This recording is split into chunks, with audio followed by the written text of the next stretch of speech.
Hallelujah. Thank God it's Friday and it's another time. So we're talking about the reward of faithfulness. And remember, our text is still Proverbs 22, verse 29. And he said, if you see an effective man, he will not serve ordinary people. He will serve kings, people that matters. And we've seen how rewarding it is to be faithful. And if you are faithful, you will be trustworthy, you will be effective, and you will be sincere. These attributes are seen by faithful people. And remember, effectiveness means that whatever resources that is available to you, you are able to maximize it, appropriate it as it should be, and you're able to make it fit into anything that comes your way. And that's happened also in the life of Abraham. In Genesis 22, if you look at the story, the whole chapter is very interesting.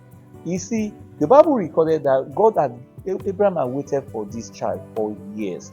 And when the child grew up, God said, Abraham, I want you to sacrifice that your only child, the one you love, to me. Sir, a faithful person will be effective. Don't forget that. So the effectiveness, in those days, sacrificing to God is a worship, is a service.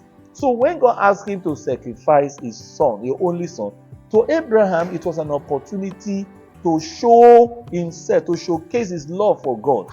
And so he released himself for that purpose. And showcasing himself for God, in verse 15 to 18, God said, wow, Abraham, you did this for me. I bless you over all generations. Your generation is blessed and all that.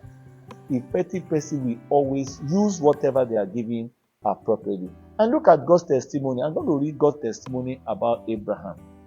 In Genesis 18, verse 18 and 19, look at God's testimony about Abraham. He said, after all, Abraham is going to become a great and mighty nation. And through him and all the nations of the earth will be blessed.